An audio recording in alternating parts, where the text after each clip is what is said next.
दोस्तों, देश में पर्यटक स्थलों और मंदिरों की संख्या कर्नाटक में सबसे अधिक है। देश का हर व्यक्ति एक बार यहाँ जरूर घूमना चाहता है। देश में सबसे अच्छा मौसम भी यहीं का है। ना तो यहाँ ज्यादा गर्मी रहती है और ना ही ज्यादा सर्दी। देश में कर्नाटक एक ऐसा राज्य है जहाँ हमेशा ठंडा का माहौल रहता है और इसी राज्य में स्थित है देश के स्कॉटलैंड के नाम से मशहूर कूर्ग, जो कि पश्चिमी घाट पर स्थित पहाड़ों और घाटियों में बसा पूरे भारत और कर्नाटक राज्य का एक फेमस ट्रैवल डेस्टिनेशन है। कर्नाटक की यह खूबसूरत जगह समंदर तल से 1525 मीटर की ऊंचाई पर है। तो चलिए आज की इस वीडियो में हम बात करेंगे कूर्ग में घूमने के 5 सबसे अच्छे स्थानों के बारे में।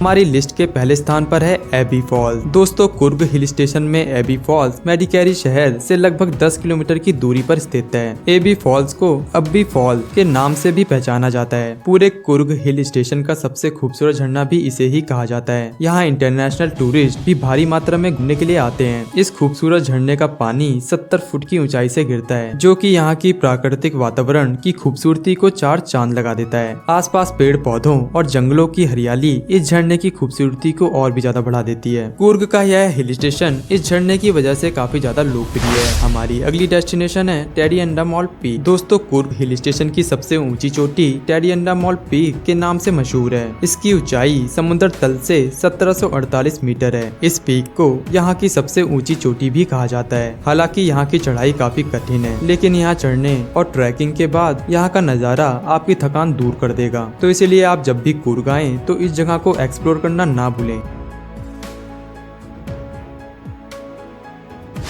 मेडिकेरी फोर्ट। दोस्तों, कूर्ग में स्थित मेडिकेरी किला भारत का एक खूबसूरत पर्यटक स्थल के रूप में पहचाना जाता है। कूर्ग का यह प्रमुख किला जो हजारों साल पुराना है। इस किले को देखने के लिए विदेशी पर्यटक हर साल यहाँ आते हैं। पुराने समय में इस किले का नाम मरकरा किला था, लेकिन मैसूर गवर्नमेंट के द्वारा इस किले के नाम को बदलकर मेडिकेरी किला कर दिया गया। यदि आप कर्नाटक की तरफ घूमना चाहते हैं तो आपके लिए यह एक बेहतरीन पर्यटक स्थल हो सकता है, जहाँ पर आप अवश्य विजिट कर सकते हैं। यहाँ कई प्राचीन सभ्यता के अवशेष और किले में की गई कारीगरी देखने लायक है, जिसे आज की युवा जनरेशन को जरूर देखना चाहिए। हमारी अगली लोकेशन है कॉफी प्लांटेशन 2। दोस्तों, कर्नाटक भारत का लार्जेस्ट कॉफी प्रोड्यूसिंग स्टेट है, इसलिए कूर्ग में आपको कॉफी के बागानों के बीच जाने का ठिकाना मिल जाएगा, जहां से खूबसूरत पहाड़ों और चमकीले आसमान को घंटों तक बैठकर देखा जा सकता है। आप चाहें तो सबसे बढ़िया कॉफी के पत्तों से लेकर बीन्स बनने और उनके कप में पहुंचने तक का पूरा सफर आप यहां पर साफ साफ देख सकते हैं। इसी के साथ साथ आप यहाँ पर गर्म गर्म कॉफी की चुस्कियाँ भी ले सकते हैं। सुंदर लैंडस्केप और इन वेस्टर्न घाटों का नजारा लेते हुए चाहे कॉफी बागानों के बीच सैर करना,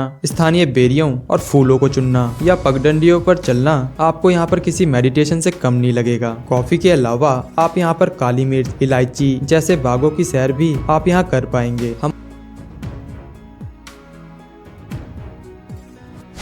हमारी लिस्ट के आखिरी स्थान पर आता है ओंकारेश्वर मंदिर। दोस्तों, कर्नाटक सिर्फ पहाड़ी इलाकों के लिए ही नहीं बल्कि मंदिरों के लिए भी काफी प्रसिद्ध है। ऐसा माना जाता है कि कर्नाटक में जितने मंदिर हैं, उतने मंदिर देश के किसी भी राज्य में नहीं है। वहीं कूर्ग का प्रसिद्ध ओंकारेश्वर मंदिर टूरिस्टों के लिए एक आस्था का प्रमुख केंद्र माना जाता है। इस मंदिर का निर्माण सन 1820 में हुआ था। यह मंदिर भगवान शंकर को समर्पित है। यहाँ पर शिव भक्त अत्यधिक संख्या में हर साल यहाँ घूमने के लिए आते हैं। यहाँ विदेशी पर्यटकों की संख्या भी काफी ज्यादा रहती है। वहीं मंदिर के आसपास का व्यू, शांत एनवायरनमेंट और हरियाली का नजारा देखने लायक होता है। तो दोस्तों, अब बात कर लेते हैं कि आप यहाँ पर कैसे पहुँच सकते हैं। दोस्तों, वैसे तो हर टूरिस्ट डेस्टिनेशन पर जाने का एक सही समय होता है और उसी समय पर उस जगह को एंजॉय किया जा सकता है। इसी प्रकार से कूर्ग में यदि आप घूमने का प्लान बना रहे हैं तो कूर्ग में घूमने का सबसे सही समय नवम्बर से अप्रैल तक का होता है। यहाँ पहुँचने का सबसे नियरेस्ट एयरपोर्ट 120 किलोमीटर दूर मैसूर का मेंडकैली एयरपोर्ट है, जो की एक डोमेस्टिक एयरपोर्ट है। वहीं कूर्ग देश के हर छोटे बड़े शहर से रेल द्वारा वेल कनेक्टेड है।